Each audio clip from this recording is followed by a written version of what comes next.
So the story they're selling you today is one of calm, cool stabilization. But the reality? Well, your wallet is screaming a completely different tune.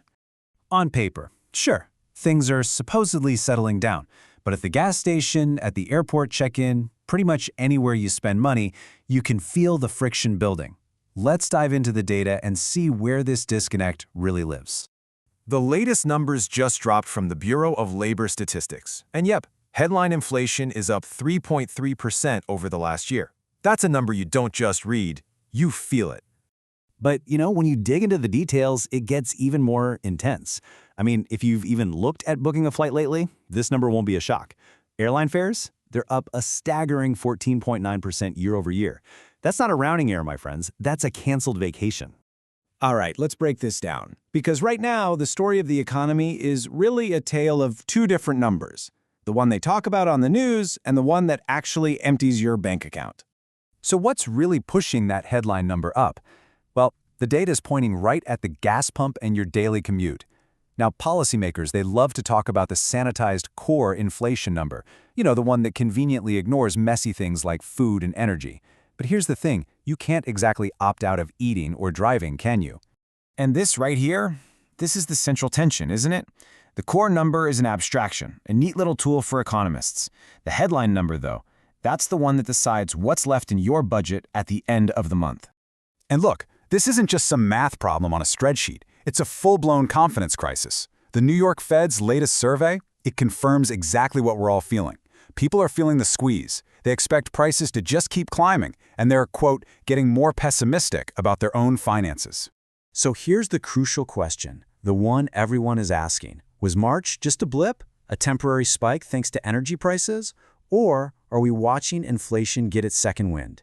That, right there, is the multi-trillion-dollar question hanging over all of us. All right, let's pivot for a second because this theme keeps popping up. We're shifting from your wallet to your well-being, where Washington just made a very big move. But again, you gotta ask, who is this really for?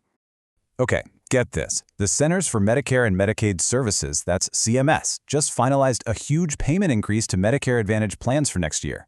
The official line is that it's to keep the plan stable because insurers are worried about rising costs. And the price tag for all that stability? More than $13 billion.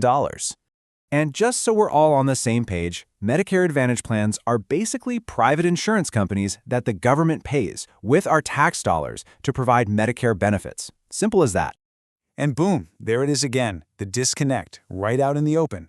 This cash injection, it's designed to make insurer balance sheets look good. The money flows directly to the corporations first. And for patients, any benefit to you isn't a guarantee. It's a hope. Which brings us to our final story. Because this gap we're talking about, the one between abstract policy and concrete reality, well, it isn't just financial. Sometimes it's physical. So while economists and politicians are busy debating percentages on a spreadsheet, there's a whole other set of predictive models running, and their impact is about to become a whole lot more tangible. The National Oceanic and Atmospheric Administration's Storm Prediction Center has put out an alert. There's a slight risk of severe thunderstorms across the southern high plains today. We're talking hail, strong winds, and even a possible tornado risk this evening. And for anyone in that region, believe me, that abstract forecast is about to become the only headline that matters. Okay, let's tie all these threads together. When you step back and look at the day's biggest stories, a very clear pattern starts to emerge. Let's just call it the disconnect doctrine. Just think about it.